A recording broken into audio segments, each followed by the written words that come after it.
안녕하세요. 네, 소개받은 다만유입니다.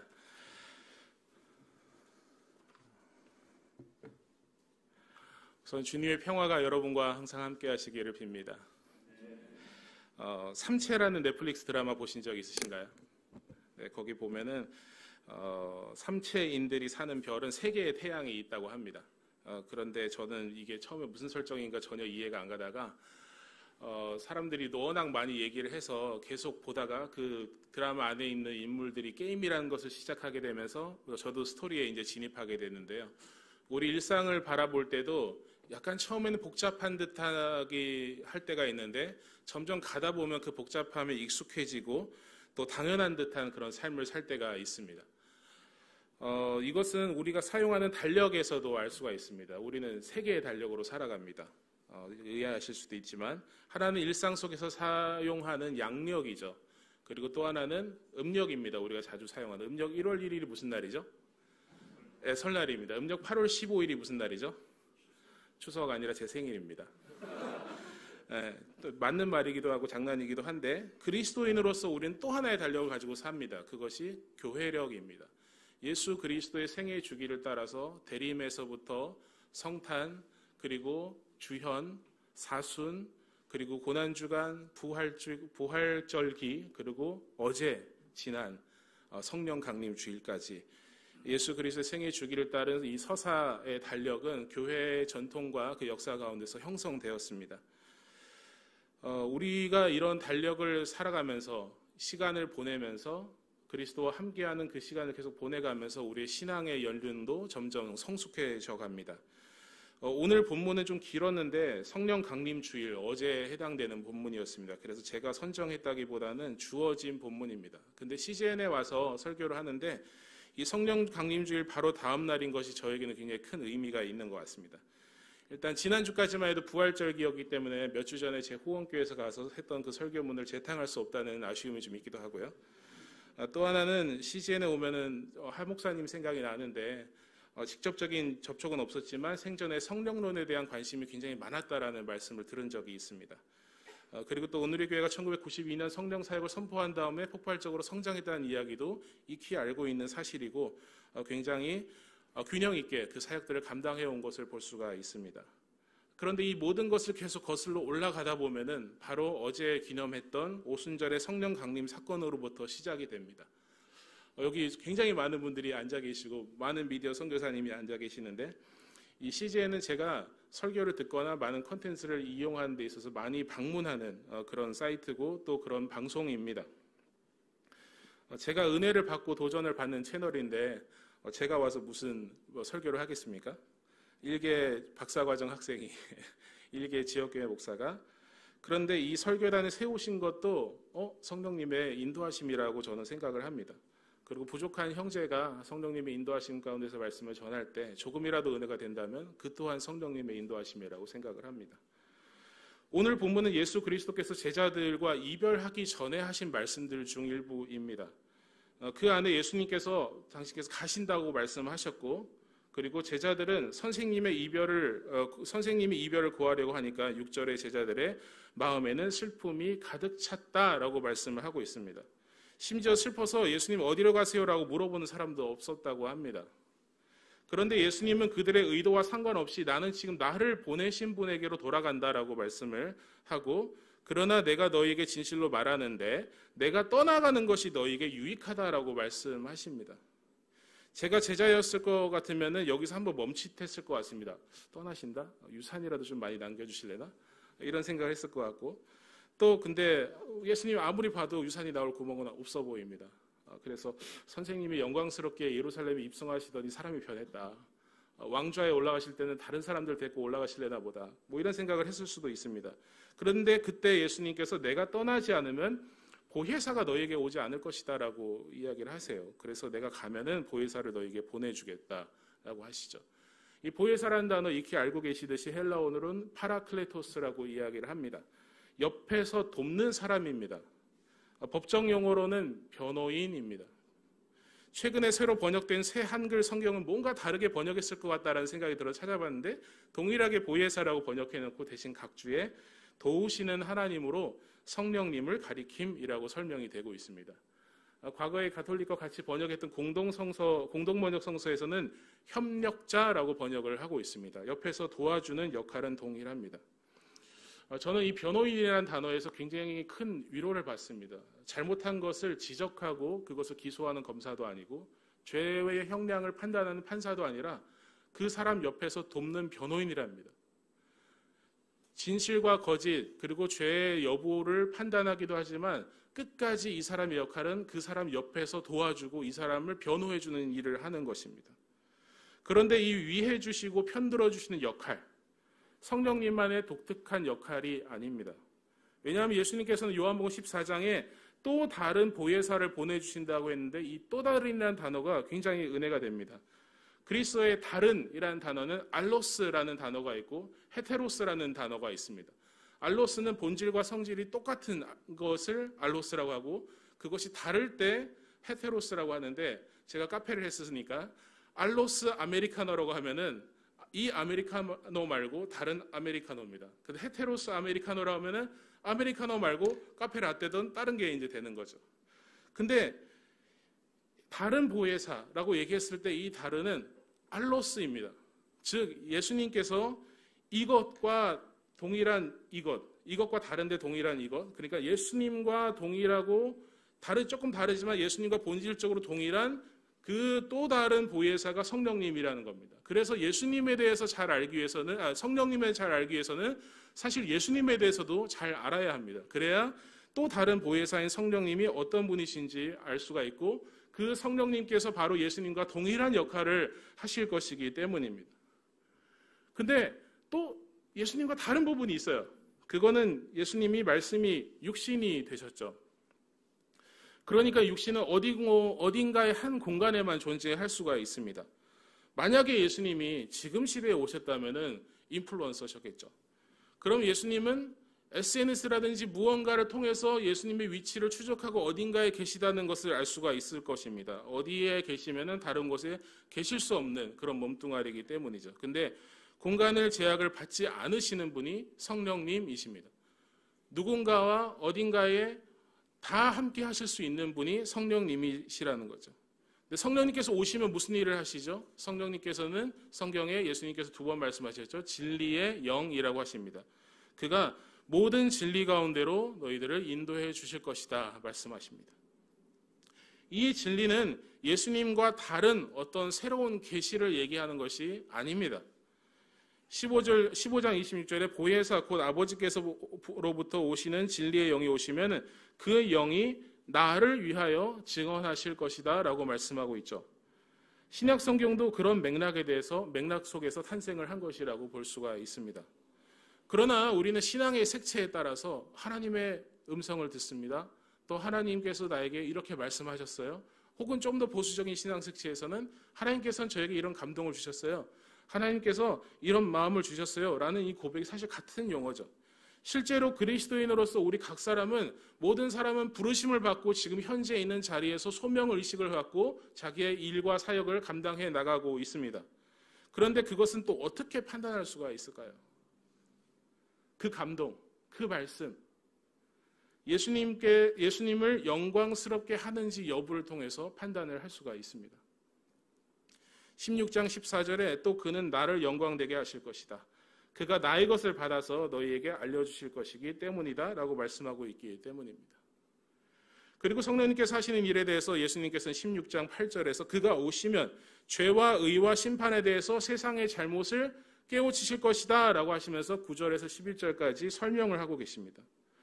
오늘 본문에 나타난 예수님의 설명을 정리해보자면 성령님이 오시는데 그분은 세상의 잘못을 깨우치시고 죄와 의와 심판에 대해서 제대로 알려주시고 지적하시고 예수님을 영광스럽게 하시면서 또 동시에 제자들에게 나아갈 길을 알려주시고 예수님의 증인이 되게 해주신다는 것이 오늘 말씀 속에서 나타난 성령의 역할입니다. 오늘 본문이 아닌 다른 성경을 보면은 성령님의 또 다양한 얼굴들을 바라볼 수가 있습니다. 그리고 조금 위험하게 들릴 수 있을 수 있지만 저는 성경이 성령님의 모습을 다 담고 있다고 생각하지 않습니다. 예수님에 대해서도 마찬가지입니다. 성경이 조선왕조실록처럼 예수님이 왕이 막 이거 적지 마라고 했는데 왕이 적지 말라고 했다 이렇게 적어놓는 그런 실록도 아니잖아요. 그러나 성경이 부족한 책은 또 아닙니다. 요한복음에서 20장에서 그렇게 얘기하죠. 그런데 여기에 있는 것이나마 기록한 목적은 여러분으로 하여금 예수가 그리스도요 하나님의 아들이심을 믿게 하고 또 그렇게 믿어서 그 이름으로 생명을 얻게 하려는 것이다. 즉 예수님을 믿고 생명을 얻고 구원을 얻기에 충분한 책이 성경이라는 것입니다.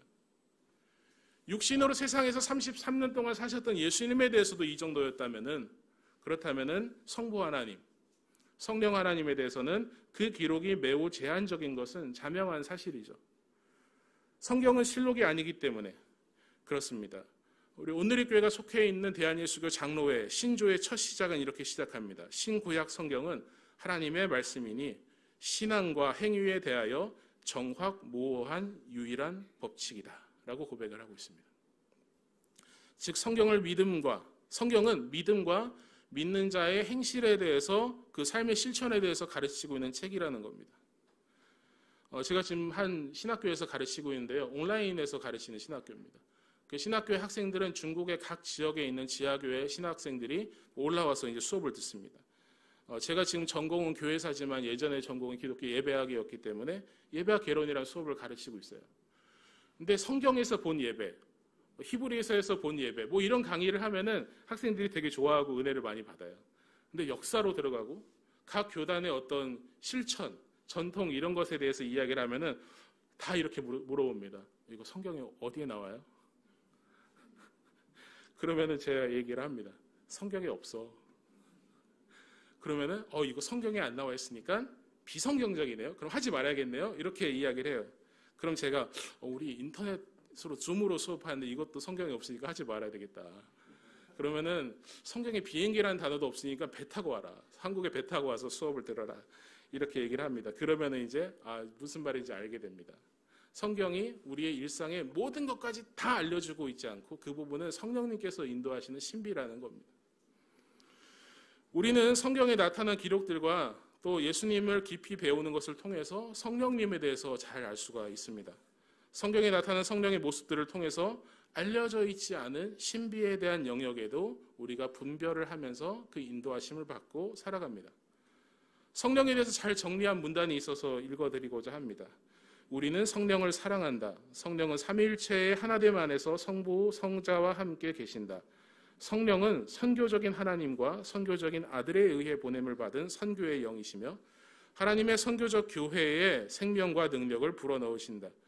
우리는 성령의 임재를 사모하고 이를 위해 기도한다. 그리스도에 대한 성령의 증거가 없는 한 우리 자신의 증거는 헛되기 때문이다. 죄를 깨닫게 하는 성령의 사역이 없으면 우리의 설교는 헛되다. 성령의 은사, 인도, 능력이 없으면 우리의 선교는 단지 인간적인 노력일 뿐이다. 성령의 열매가 없으면 우리의 매력 없는 삶은 복음의 아름다움을 반영할 수 없다. 제3차 로잔대회 공식 문서인 케이프타운 서약의 한 부분입니다. 오늘 본문에 나타난 부분을 포함해서 성령님에 대한 기본적인 가르침을 담고 있습니다. 제가 로잔에 참여하고 또 로잔을 사랑하는 이유가 로잔에서 나누고 있는 우정과 또한 이 공식 문서들 때문입니다.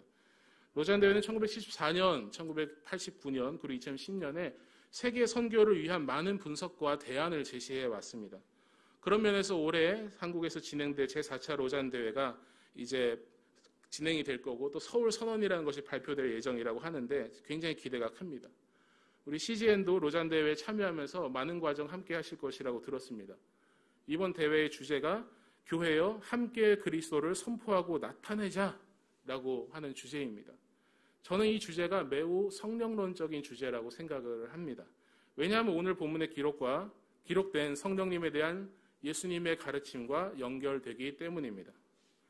저는 우리 한국교회가 하나님을 선포하는 일에는 굉장히 잘해왔다고 생각하고 양적으로 굉장히 많은 것을 감당해왔다고 생각을 합니다.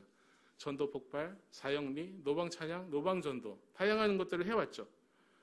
근데 이제는 그리스도를 보여주는 일을 더 보강하고 더 늘려야 되는 상황이라고 생각을 합니다. CGN도 그런 일을 감당하고 계시죠. 제가 신학교를 다니고 있을 때 한본부장님께서 한번 저를 불러내신 적이 있습니다. 그때 만난 곳이 잠실의 롯데시네마였습니다. 여러분이 제작한 서서평 천천히 평온하게를 보여주셨습니다. 2017년이었을 때 벌써 7년 전이네요. 그 다큐멘터리 영화를 보면서 엘리자베스 쇼팽이라는 선교사님의 삶을 볼 수 있었습니다. Not success, but service. 성공이 아니라 섬김이다 라는 문구가 마음속에 깊이 남았습니다. 서서평은 그 문구대로 사는 사람이었죠. 그리고 그것은 그리스도를 제시하고 그리스도를 보여준 삶이었습니다. 그리고 그런 삶은 성령의 충만과 감동과 인도하심이 없으면 살 수 없는 삶이죠. 저는 서서평 선교사님이 우리보다 지적으로 성령님에 대해서 더 많이 알고 있다고 생각하지 않습니다. 신학은 훨씬 많이 발전을 했기 때문이죠. 그런데 서서평 선교사님이 우리보다 더 성령님에 대해서 깊이 알고 동행하고 체험하셨을 것이라고 저는 생각을 합니다. 믿음의 삶을 사는 사람들은 그런 것 같아요. 그리고 참 다양한 형태로 나타나는 것 같습니다. 제가 지금 박사과정에서 한국 기독교 사회운동사라는 수업을 듣고 있습니다.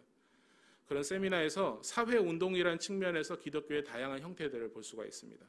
가장 전통적인 교육, 의료부터 시작해서 기독교 사회운동은 또 절제운동, 공창폐지운동, 산업선교, 평화운동 등 다양한 것으로 연결이 됩니다. 저는 특히 민주화운동의 영역을 맡아서 발제하면서 바로 엊그제였죠. 5.18 광주민주화운동의 한 인물에 주목을 했습니다. 그 사람은 서서평이 활동을 했던 광주 지역에 있었던 한 젊은 신학도인 문용동 전도사였습니다. 문용동은 광주에서 고등학교를 다니면서 친구의 소개로 교회를 나갔다고 합니다. 근데 처음 갔다 와서 적은 게 교회 별로 인상이 좋지 않았던 것 같습니다. 근데 그 다다음 주에 김용기 장로님이라는 분의 설교를 들으면서 이렇게 기록을 합니다. 요즘 매일 우리 교회에 유경부흥회가 있어 장로 김용기 공부도 못하고 그렇지만 다닐 가치가 있었다. 자기를 무가치하다고 생각치 마라. 노력, 근로, 희생, 봉사, 기독교의 이념이 진실된 희생. 참 장로님께서 말씀을 잘하셨다. 이렇게 생겨나고 교회에 정착하기로 결정을 한 문용동은 1년 뒤에 기독교의 자기 희생적 이런 신앙이 점점 발전을 하게 됩니다. 그래서 일기에는 뭐라고 쓰냐? 좀 더 알차고 후회 없는 삶을 영위하고프다. 불쌍한 인간들을 구하고 싶다. 좀 더 사회의 뒷골목에서 남들이 못하고 감당 못하는 일을 부끄러움도 창피도 무릅쓰고 라고 적습니다. 그리고 거기서 약 반년쯤 지난 다음에 한 거지 소년을 길을 가다가 봅니다. 그래서 그 거지 소년을 불쌍하다는 마음이 들어서 데리고 와서 씻기고 옷 갈아입히고 재우고 다음날에 집에 갈 차표까지 주면서 고향에 내려보냅니다. 그러면서 일기에 이 일들을 적고 나서 주님의 뜻이란 명분으로 라고 이렇게 적습니다. 그리고 얼마 지나지 않아서 일기에 문득 오늘은 신학교 생각이 났다. 차라리 내 운명을 주님께 희생의 제물로 드리는 게 십자가를 지고 사랑의 복음을 외치고 복음을 전파하고 이 어두운 세상에 밝은 빛이 되고 부패와 추악 속에서 소금이 되는 게 차라리 다른 대학보다 나을 것 같다라고 하면서 당시 장로의 호남신학교, 현재의 호남신학대학교에 입학을 합니다. 문용동은 행동하는 신앙인이었고 동시에 역사의식을 가진 사람이었습니다. 그런 1980년 4월 20일에 그가 섬기던 연무대 교회에서 요한복음 가지고 설교를 하는데 그 설교의 제목이 4.19 혁명이었습니다. 그가 어렸을 때, 굉장히 어렸을 때 기억에도 없었을 법한 이 4.19 혁명에 대해서 설교를 하면서 행동하는 신앙을 강조를 했습니다. 이런 문용동이 1980년 서울의 봄이 시작이 되고 분위기가 점점 이상해지자 대학생이 중심이 되었던 시위에도 참석하고 시국 기도회에도 참석했습니다. 어떤 사람이 무슨 전도사님이 데모를 합니까? 데모를 하면 오히려 말려야 할 뿐 아닙니까? 라고 했을 때 문용동은 이렇게 말합니다. 무슨 소리를 하느냐? 세상이 어렵고 민중이 고통을 당하고 있는데 이럴 때 목사들이 앞서 나가야 한다. 모세를 보라, 고통받고 있는 백성들을 인도해 나갔지 않느냐라고 대답을 합니다. 주일이었던 5월 18일 당일에는 전남도청을 지나가던 중에 그 계엄군에게 엄청 두들겨 맞고 있는 한 할아버지를 보면서 계엄군을 뜯어 말리고 이 할아버지를 업고 병원에 가서 긴급 치료를 합니다. 그리고 나서 현장에 다시 돌아와서 부상자 구호와 헌혈 운동을 하다가 시민들의 힘에 밀린 계엄군이 철수한 뒤인 5월 22일 날 수습 활동을 하기 위해서 도청 지하실에 들어가 무기고를 지키게 됩니다. 이 무기고는 시민군들이 이제 무장을 했던 것인데 그것에 이제 무기들을 이제 자진 반납해서 보관했던 곳입니다. 근데 그 안에 뭐가 있었냐면 다이너마이트, TNT, 수류탄들이 있었습니다. 담뱃재 하나에도 이 모든 것이 다 날아갈 수가 있고 그 위력이 적어도 한 3km까지는 다 초토화시키겠다라는 판단이었습니다. 그 안에 뭐가 있는지 아시나요? 광주교대, 전남대, 조선대, 그리고 많은 사람들의 민가가 있었습니다. 그래서 문영동이 주도해서 그 뇌관들을 다 해체해버립니다. 그런 다음에도 여전히 도청 무기고를 지켰습니다. 일이 끝났으니까 나가도 될 것 같잖아요. 근데 거기를 계속 지켰습니다. 수류탄은 뇌관을 해체하면 무용지물이지만 이 다이너마이트는 이거 다시 심지를 꽂으면 사용할 수 있기 때문이었죠. 26일 날 문영동 전도사의 누나와 형수가 도청에 찾아와서 계엄군이 쳐들어온다는데 이제 그만 집에 가자라고 이야기를 했을 때 문영동은 내가 여기서 나가면 누가 여기를 지키냐. 그리고 위험한 폭발물을 방치해두고 떠날 수 없다. 끝까지 무기고를 지키는 것이 신학도인 주의 종의 사명이다. 죽으면 죽으리라.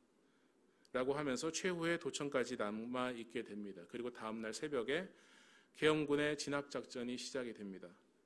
문영동은 마지막에 헬기에서 들리는 무기를 버리고 투항하라 라는 소리를 듣고 총소리가 잠잠해진 것을 들은 다음에 이제는 괜찮겠지 하고 문 열고 나가는데 가슴에 3발 조준 사격을 받고 사망을 합니다. 이것이 전남도청에서 마지막 희생자였습니다. 그런데 문영동의 일기, 설교 등을 종합해서 볼 때 그의 동기는 어떤 이념적이라기보다 신앙적이라는 것을 알 수가 있었습니다. 역사의식도 있었지만 노인을 구하고 광주라는 지역과 시민을 보호하고자 다이너마이트와 수류탄을 해체한 것, 그리고 계속 남아서 무기고를 지켰던 행동은 사람들을 사랑하고 살리고자 했던 그 마음, 타인을 위한 희생이라는 결과를 통해서 그리스도를 나타냈다고 볼 수가 있습니다. 이 또한 성령님의 인도하심을 따라서 살고 죽은 한 사람의 면모입니다. 우리는 그의 행동을 통해서 성령님의 감동과 인도하심이 있다고 볼 수가 있습니다. 그래서 저희 교단에서는 이분을 원래 광주 지역에서는 이분을 순교자로 이렇게 추서를 해달라고 했는데 순교까지는 어려운 것 같고 그래서 순직자, 전도사로서 사람들의 생명을 위해서 자기 희생을 했다라고 해서 순직자를 이렇게 지정을 했습니다. 믿음의 동역자 여러분, 저는 오늘 여러분과 함께 예수님께서 가르쳐 주신 성령님의 모습에 대해서 나눴습니다. 예수님께서 제자들과 함께 하시면서 가르치시고 인도해 주셨던 것처럼 오순절에 강림하시고 교회를 세우신 진리의 영이자 선교의 영인 성령님, 그분이 우리가 예수를 믿을 때 이미 우리 안에 들어와 계시고 또 우리가 성령님 오소서라고 기도를 할 때 또 특별히 우리 가운데 충만히 역사를 하십니다. 그리고 또 다른 보혜사로서 옆에서 도와주시는 협력자로서 우리의 변호인으로서 우리를 편들어 주시고 함께 해주십니다. 끝까지. 그리고 그 삶은 복음 전파와 하나님 나라의 구현의 삶으로 인도가 됩니다. 성령 강림 주간인 오늘 보혜사 성령님을 기대하고 그 인도하심을 따라 일상을 살아내면서 그리스도를 전하고 그리스도를 나타내는 삶 살아내실 수 있기를 축복합니다. 평화의 하나님께서 친히 여러분을 완전히 거룩하게 해주시고 우리 주 예수 그리스도께서 오실 때 여러분의 영과 혼과 몸을 흠이 없이 완전하게 지켜주시기를 빕니다. 여러분을 부르신 분은 신실하시니 이 일을 또한 이루실 것입니다. 아멘. 기도하겠습니다. 하나님 아버지 감사합니다. 이 기나긴 교회력의 여정을 지나 이제 성령 강림을 통해 우리가 우리와 편재하시고 항상 함께 하시고 우리를 인도하시는 그 성령님에 대해서 우리가 깊이 생각하고 묵상하는 시간 갖게 하심에 감사합니다. 이 성령의 시간입니다. 우리가 성령님으로 인하여서 하나님의 음성을 듣고 하나님의 인도하심을 받아 하루하루 살아갈 수 있도록 인도하여 주시옵소서. 주님께서 항상 우리와 함께 하신다는 것이 우리 인생의 실제가 되게 하여 주시옵소서. 우리가 하는 모든 일들이 때로는 작아 보이고 때로는 힘들지라도 하나님께서 우리에게 맡겨주신 그 부르심과 그 인도하심을 따라서 행하는 모든 일들 가운데 성령님께서 지금도 나와 함께 계시고 지금도 내 곁에서 함께 하시고 나의 모든 클릭마다 성령님께서 함께 하신다는 것을 기억하면서 위로를 받고 힘을 받으며 또한 그리스도를 나타내고 그리스도를 전하는 삶 살도록 인도하여 주시옵소서. 우리 주 예수 그리스도의 은혜와 하나님 아버지의 크신 사랑하심과 성령님의 감화, 감동, 인도하심, 편드심이 이 시간 머리 숙여 성령님의 인도하심을 받아 살아가고자 결단하는 우리 모든 형제 자매들 위해 이제로부터 영원토록 함께 없시기를 간절히 축원하옵나이다. 아멘.